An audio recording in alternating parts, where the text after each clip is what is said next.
우리는 이번에 새로운 대통령을 선출했습니다. 아무쪼록 이 새로운 대통령과 함께 우리나라가 다시 비상하게 되면 좋겠습니다.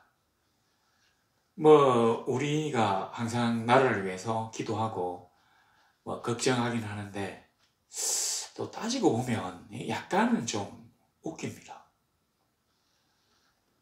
우리가 나라의 어떤 그 도움, 이런 보호, 이런 걸로 살아야 되는 것 같은데 거꾸로 우리가 이 나라를 위해서 보호와 인도와 또 어떤 새로운 동기 같은 걸 만들어줘야 되니까 뭔가 좀 본말이 전도된 게 아닌가?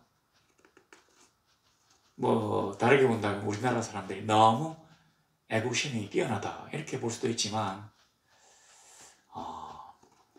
또 다르게 본다면 뭔가 참 이 세상에서 힘들게 사는 족속들이다 이런 생각도 듭니다.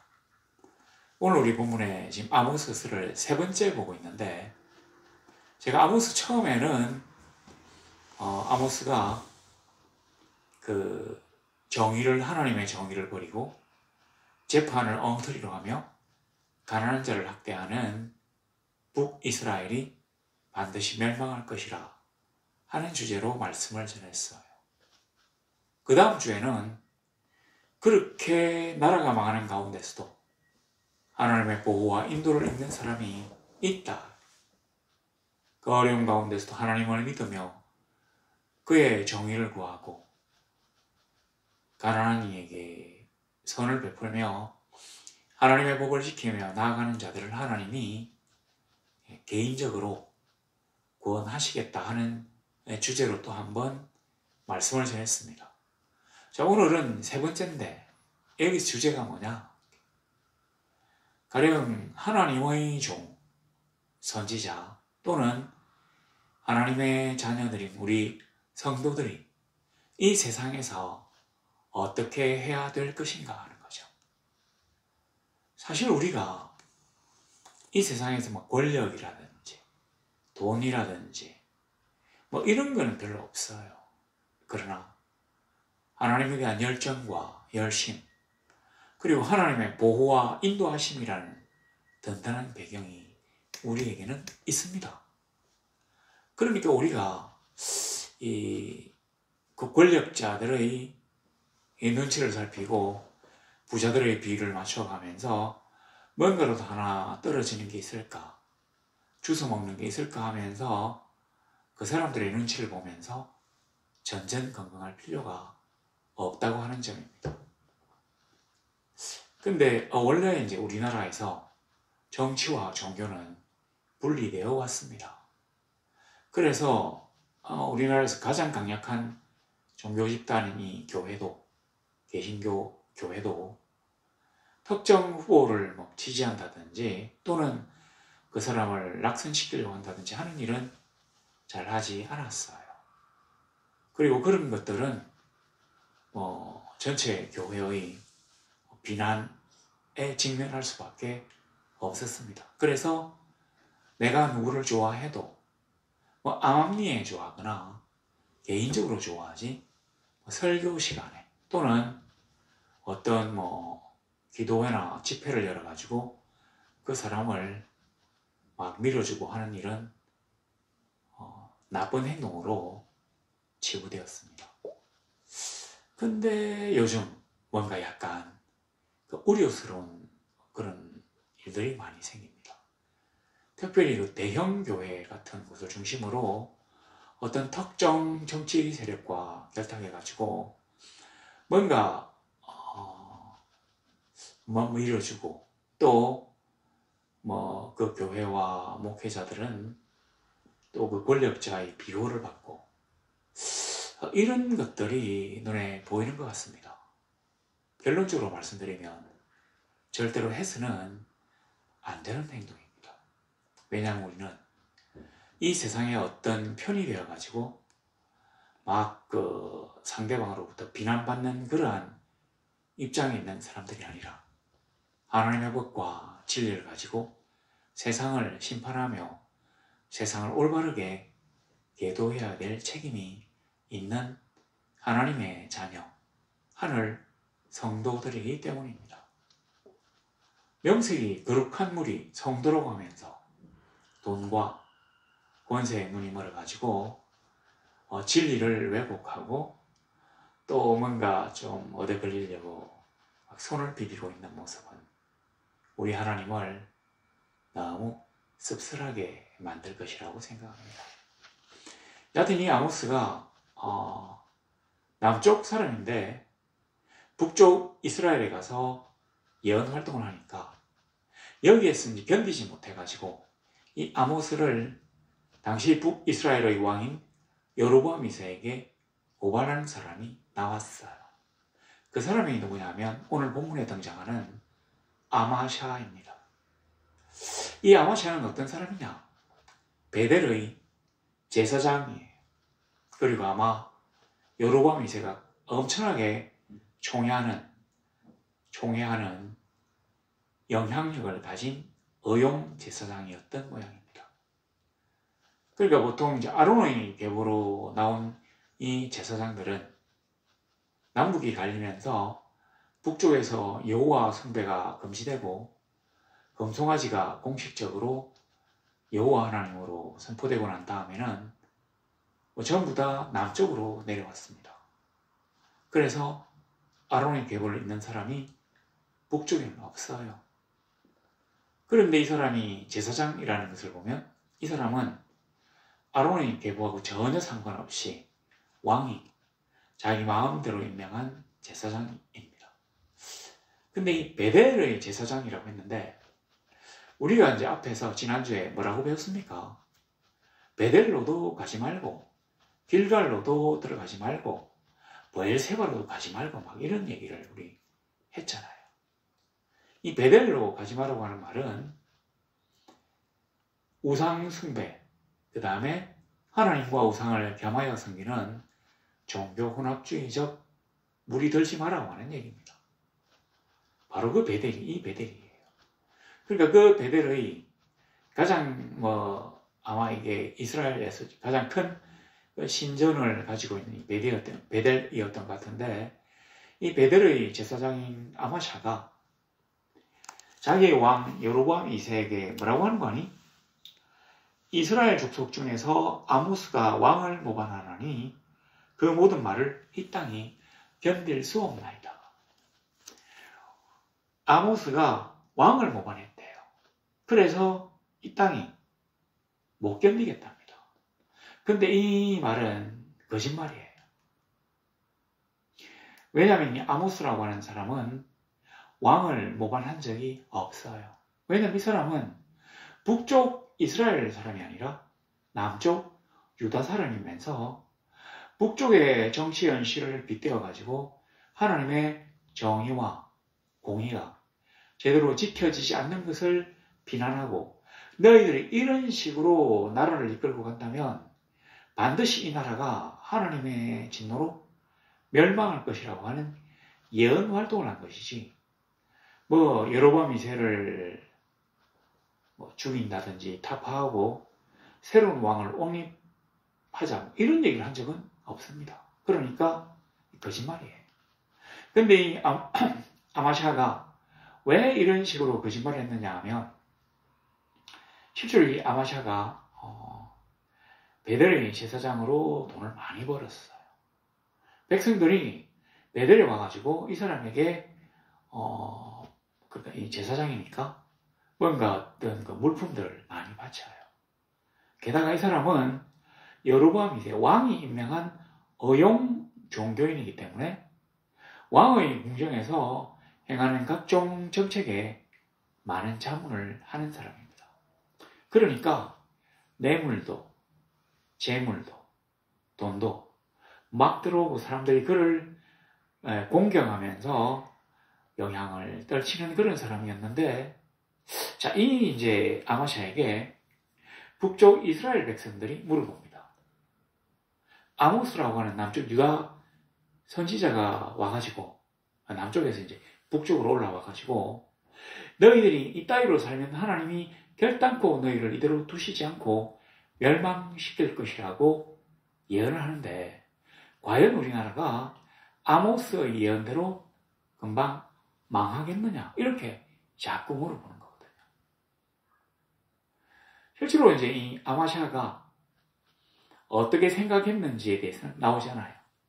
그가 속으로는 이 나라가 망하지 않겠나 싶다고 생각했는지 아니면 택도 아닌 소리라고 생각했는지는 모르겠지만 이 사람의 삶에 아모스 선지자의 멸망 예언이 굉장히 큰 방해가 된 것은 사실입니다. 자기는 지금 이대로 앉아있어도 얼마든지 이 땅에서 꿀을 빨면서 행복하게 살 수 있어요. 백성들이야 죽든 말든 나라야 쇠퇴하든 말든 얼마든지 자기는 천년만년 여기서 행복해질 수 있다고 생각합니다. 왜냐하면 베델에 거대한 신전이 있기 때문이죠. 여기서 엉터리로 제사를 지내면 엄청나게 많은 재물들이 그에게 오기 때문이에요. 왕이 그를 귀히 여겨가지고 그에게 철마다 예물을 보내기 때문입니다. 수많은 그 정파 세력들이, 정치꾼들이 자기 편을 들어달라고 와가지고 그에게 주는 예물들이 한이 없습니다. 우리는 이런 사람들은 이제 기득권, 이미 권리를 가진 사람이라고 생각하죠. 그런데 이 사람에게 자꾸 나라가 망한다. 이 얘기는 뭡니까? 이대로 행하면 망하기 때문에 우리가 뭔가 잘못된 것이 있기 때문에 회개해야 된다. 그런 뜻입니다. 그러니까 이제 백성들이 아마샤에게 물어보는 거죠.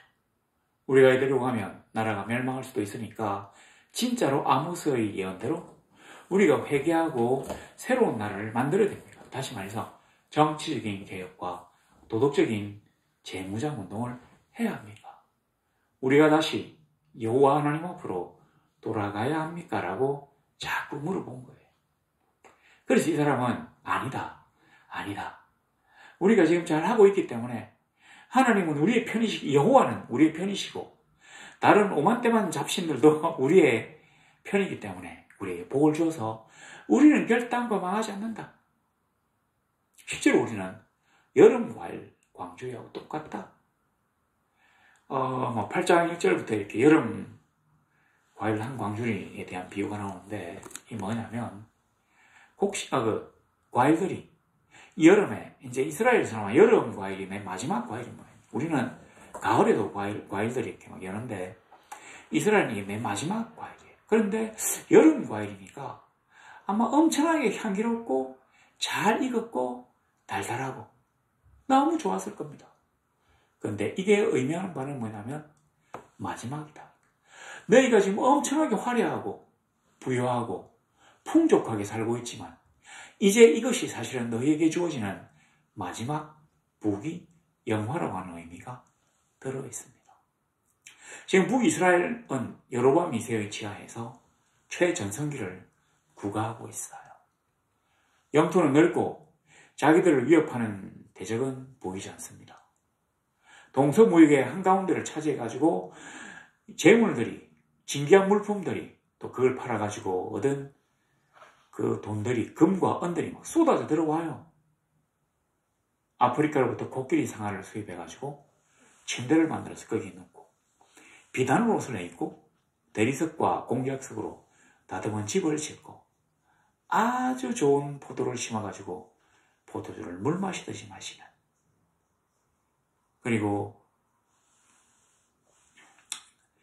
빚을 냈다가 갚지 못한 가난한 집의 딸들을 자기의 성노예로 빼들어 와가지고 욕정을 부리고 이런 거 형편없는 짓을 지금 하고 있는데 이 아모스에 나와 있는 이 북이스라엘의 지도층들은 자기들의 이 행태가 여호와 하나님의 정의에 어긋나고 그가 보시기에 채찍으로 맞아야 될 그런 극악한 범죄라고 하는 사실은 꿈에도 생각지 않아요.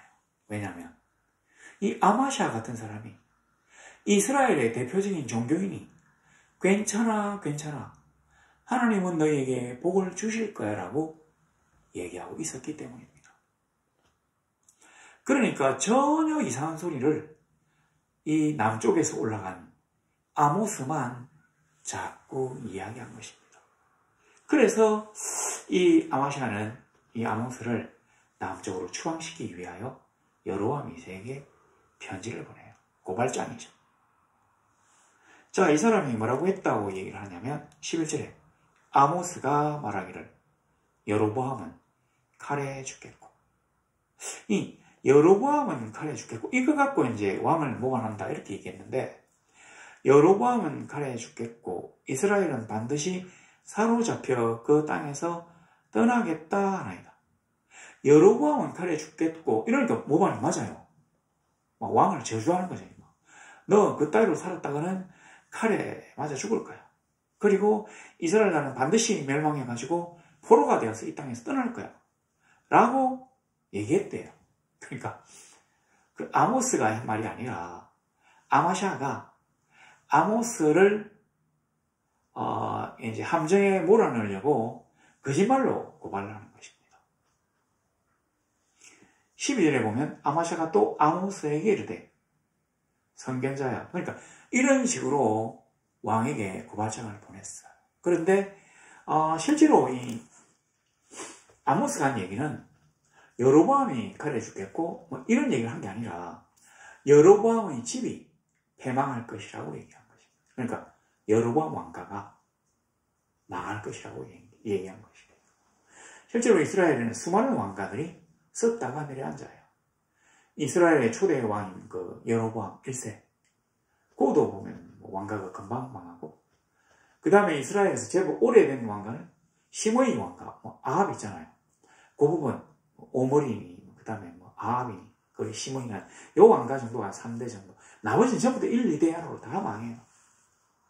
그리고 여로보암 2세가 그 아들 때 또 망해요. 여로보암 2세가 죽고 반년 있다가 아들이 죽어요. 반란 때문에 쿠데타가 일어나가지고. 그 이야기를 한 거지. 여로보암 2세가 칼에 찔려 죽는다는 얘기는 아닌데. 그러니까 아마 그 아모스의 예언에 대한 내용도 여로보암 2세가 알고 있었던 모양입니다. 그래서 여로보암 2세는 그 아마샤와 아모스의 이 어떤 싸움을 무슨 정치적인 문제로 생각하지 않고, 그러니까 아마샤는 이 아모스가 남쪽 유대 사람이니까 듣기 싫은 얘기만 자꾸 하니까 남쪽으로 추방해라 이렇게 했는데, 뭐 그렇게는 하지 않고 그냥 종교적인 문제, 너희들끼리 서로 다투는 종교적 문제로 생각하고 덮어두었대요. 그러니까 이 아마샤가 아모스에게 뭐라고 하는 거 아니?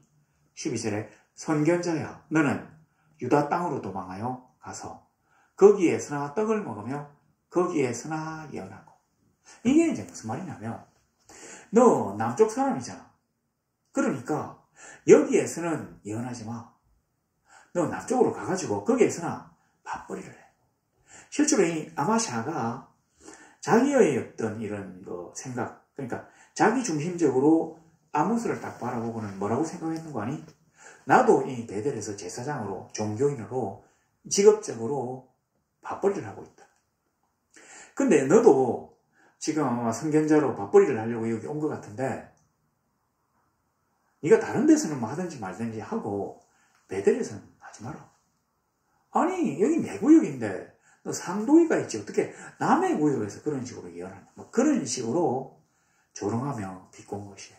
그러니까 유다 땅으로 도망하여 가서 거기에서나 떡을 먹으니까 예언한 그 대가로 떡을 먹으며 거기에서나 예언하고. 그러니까 여기에서는 막 자꾸 이렇게 뭐 직업적으로 하려고 하지 말고 남쪽으로 내려가서 거기서 밥벌이를 해라. 그러니까 예언이라든지 하나님의 사역을 하는 걸 이 사람은 직업이라고 비하하고 있어요. 돈을 받아먹는다. 제가 오늘날 한국의 좀 유명한 목사님들에게 걱정하는 게 뭐냐면, 자기가 가지고 있는 이 큰 위력, 권세, 수많은 성도들이 자기들을 추앙하며 따르고 또 그들의 말을 뭐 철석같이 믿는 이런 어떤 맹신들을 이용해가지고 국가와 정치 또 부유한 자들에게 위력을 행사하려고 합니다. 좋지 못한 행동입니다. 우리는 하나님의 자녀이며 하늘 성도들입니다. 그래서 이 세상의 것에 지나치게 얽매이거나 이 세상의 것을 추구해서는 안 됩니다. 우리 성도를 보고 뭐라고 합니까? 세상이 감당치 못할 자라고 하잖아요. 세상의 권세, 세상의 돈, 세상의 부귀 영화가 우리들을 충분히 조종할 수 있다면 우리를 일러 세상이 감당치 못하는 자라고 얘기할 리가 없습니다. 우리는 하나님 아버지의 정의와 공의, 그가 우리에게 명령하신 법과 진리에만 기속되지 이 세상의 부와 권세와 명예에는 흔들리지 않기 때문에, 이걸로는 우리를 절대로 조정할 수 없기 때문에 우리로 하여금 세상이 감당치 못하는 자라고 하는 영예로운 칭호를 가질 수 있도록 한 것입니다. 그런데 우리가 만일 그 영예로운 칭호를 벗어버린다면, 우리의 개인적인 돈과 명예와 권력을 탐하거나 추구한다면, 그 다음부터 우리는 세상의 권세자와 부자의 앞에서 두 손을 비비며 고개를 숙이고 교원영색과 아부를 남발하는 정말로 별 볼 일 없는 볼품없는 그러한 사꾼, 직업적인 종교인이 될 수밖에 없습니다. 그러나 우리는 종교인이 아니에요. 우리는 하나님의 자녀요, 유일하신 진리를 증거하는 하나님의 종들입니다. 그의 사역자들이에요. 우리가 목사뿐만 아니라 장로와 권사와 집사직을 띄어도 그 역시 하나님의 사역을 담당하는 자입니다. 우리가 주일학교 교사를 해도 그 역시 하나님의 사역자입니다. 세상이 우리를 감당하지 못하게, 세상이 우리를 조종하지 못하게 해야 될 그러한 책임이 있습니다. 그렇다면 하나님이 나머지를 다 더해 주실 것이에요. 먼저 그의 나라와 그의 의를 구하라. 그러면 나머지를 더하시리라. 우리 하나님이, 우리 주님이 우리에게 말씀하신 그 말씀을 믿고 나아갈 수 있기를 바랍니다. 13절을 보니까 다시는 베델에서 예언하지 말라. 이는 왕의 성소요 나라의 궁궐임이니라. 왜 왕의 성소요 나라의 궁궐이라고 했느냐면, 이 아마시아는 제사장직을 하나님이 임명하신다, 여호와가 임명하신다고 생각하지 않고 왕이 임명한다고 생각했기 때문에 하나님의 성소가 아니라 왕의 성소예요.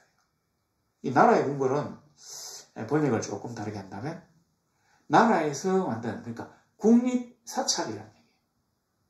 나라 왕이 만든, 우리나라 지금 왕이 만든 절간? 그런 얘기입니다. 왕이 만든 신전이다. 이게 이제 궁궐이라는 걸로 번역이 됐는데, 그래서 여기서 가장 중요한 건 뭡니까? 나를 제사장을 시켜주고 내가 제사 지는 이 거대한 신전을 갖다가 만들어준 왕에게 내가 아부하고 그의 비위를 맞추는 것입니다. 왜냐하면 나의 진퇴를 그가 조종할 수 있기 때문이죠. 그러나 우리는 그렇지 않아요. 진리의 하나님, 정의의 하나님, 공의의 하나님이 우리의 진퇴를 결정하시는 분이기 때문에 우리가 그의 품 안에서 그의 정의와 진리를 행하기만 한다면 세상이 우리를 어떻게 까부를 수 없다는 것을 믿어야 합니다. 자, 이제 14절에 아모스가 뭐라고 하는 거니? 나는 선지자가 아니며 선지자의 아들도 아니라 나는 목자요 뽕나무를 재배하는 자로서 양떼를 따를 때 여호와께서 나를 강제로 나를 데려다가 내게 이르시기를 가서 내 백성 이스라엘에게, 북쪽 이스라엘에게 예언하라 하셨나니. 나는 너가 생각하는 것처럼 밥 먹고 살 길이 없어가지고 선지자가 된 게 아니야. 나는 남쪽에서 목자야. 14절 밑에. 그리고 뽕나무를 재배해. 이 뽕나무는 아마 여기 이제 이 번역상의 문제인데, 이게 우리나라에는 없기 때문에 이 뽕나무인데, 뽕나무가 아니고 아주 작은 그 무화과 나무래요. 그래서 요게 이제 뭐 땅에 떨어지면 이걸 이제 모아가지고 이제 파는 사람이에요. 이 아모스가. 목자니까 당연히 뭐 양도 치고 하겠지만 아마 이 뒷부분을 많이 하는 것 같아요. 이거를 팔러 북쪽 이스라엘에 가가지고 이제 이 장터 저 장터를 다니면서 북이스라엘의 상황을 보니까 너무 부패해가지고 도저히 견딜 수가 없어서 하나님께 아니니까 하나님이 얘야 네가 직접 가서 잘못되었다고 전해라 하신 것입니다.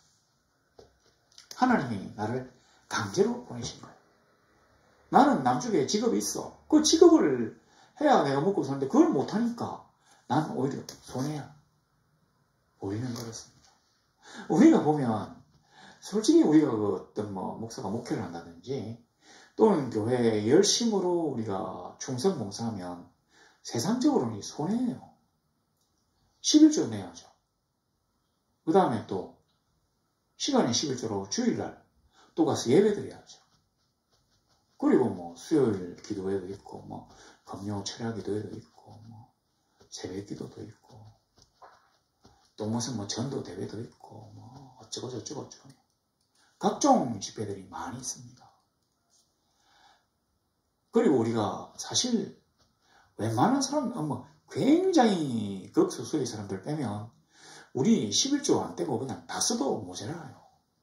그런데 그 중에 열의 하나를 하나님이 우리에게 주신 것임을 고백하고 감사함으로 그에게 드리니까 이거 얼마나 손해입니까?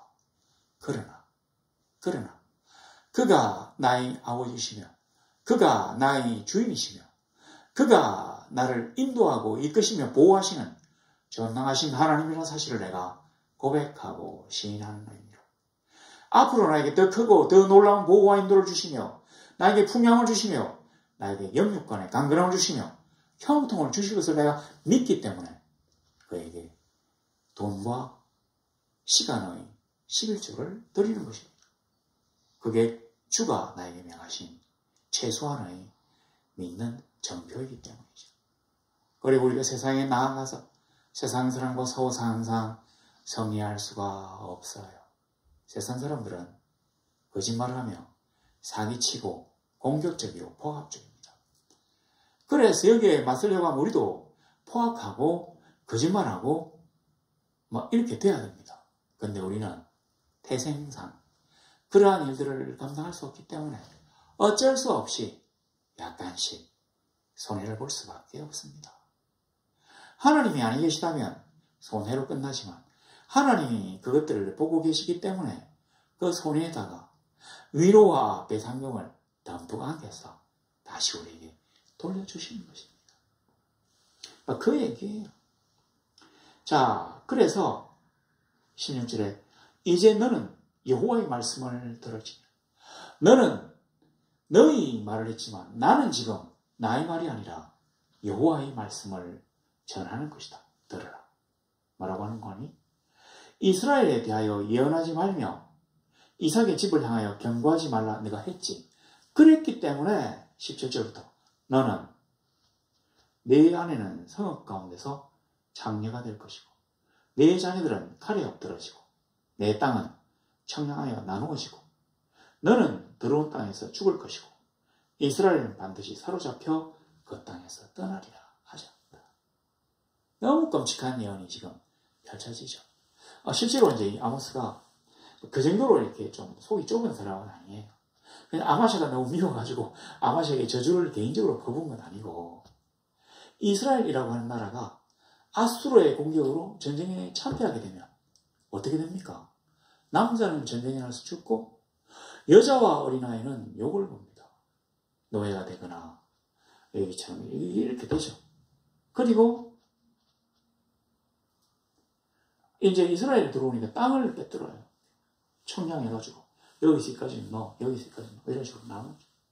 그리고 이스라엘 사람들은 어떻게 되느냐? 자기 땅 다 뺏기고 이 사람들은 포로로 아수르로 끌려갑니다. 실제로 이 아수르는 아주 잔인한 걸로 유명한 사람들인데 이스라엘을 공격해가지고 정복하고 난 다음에 어떻게 했느냐면 여기 있는 사람들, 벨불리 있는 사람들 죽이고 그 다음에 땅에 파묻고 하고 남는 사람들은 포로로 다 끌고 갔어요. 그냥 끌고 가지 않았습니다. 제가 말씀드렸죠.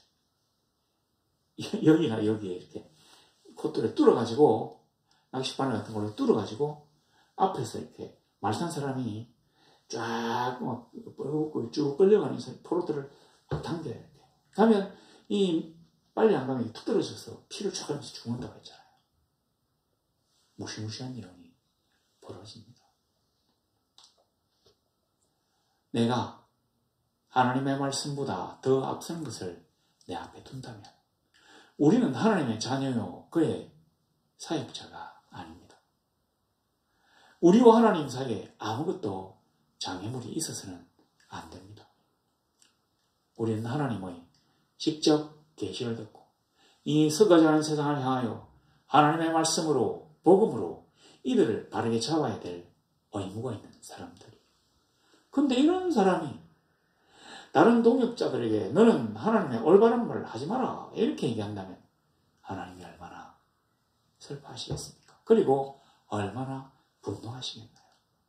하나님은 그들에게 큰 교회를 주셨고 많은 교인들을 따르게 하셨고 그로 하여금 권위와 돈과 그리고 권세가 넘치게 하셨어요. 왜 그렇게 하셨습니까? 그걸 가지고 이 세상의 권력자와 부자와 지구층들 앞에서 그렇게 해서는 이 나라가 더 이상 가망이 없다고 하는 얘기를 바로 전하도록 하셨어요. 근데 그렇게 자기가 하지 않으면 물론이고 그렇게 하는 다른 주의 종들에게도 압력을 행사한다면 하나님이 결단코 그냥 두지 아니하실 것입니다.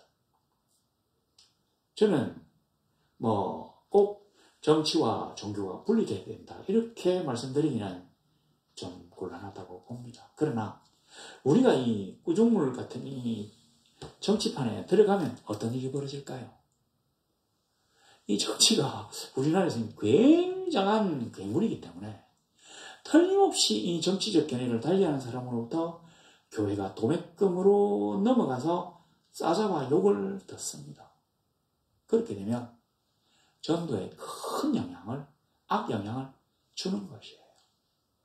제가 옛날에 이제 길거리에서 막 전도하는데 어떤 사람이 보더니만 막 욕을 막 하더라고요. 목사들 때문에 말이야. 신나라하지 이 모양 이거 하시면서. 근데 무슨 예수를 믿으라냐면서 너무나 잘하고 우리가 요즘 문제가 되고 있는 그 사람 얘기였던 것 같은데 이렇게 돼요. 우리는 이 세상에 책임을 져야 됩니다. 어떤 책임요? 이 세상이 멸망하지 않고 그러려면 하나님의 정의와 공의를 땅에 버리는 것이 아니라 정의를 선수로 바꾸는 것이 아니라 재판이 제대로 이루어지도록 하고 가난한 자가 하나님의 공의의 혜택을 받도록 하고 그리고 또 가난한 자를 학대하거나 착취해가지고 부당한 이익이나 세를 거두지 말고 그와 나는 하나님이 만드신 한 형제라고 하는 사실을 바탕으로 형제를 사랑하고 이 나라 동포를 사랑하고 사랑하는 만큼 이 사람들을 지옥불에서 건져내기 위하여 멸망에서 구원하기 위하여 그래서는 안 된다고 하는 준엄한 비판의 말들을 하나님의 진리를 바로 전할 수 있는 그런 교인들, 그런 성도들 되시기를 바라고요. 그런 사람들에게 이 세상의 권세나 재물이나 위협이 통하지 않을 것임을 다시 한 번 더 제가 말씀드립니다. 우리 다 함께 손에 손을 잡고 전성기를 향하여 나아가기를 바라며 그 앞에 악의 유혹이나 악마의 괴계가 전혀 위력을 발휘하지 못하도록 최선을 다하여 서로 격려하며 끝까지 기쁨으로 나아갈 수 있는 그런 성도가 되시기를 우리 주 예수 그리스도 이름으로 간절히 소망합니다.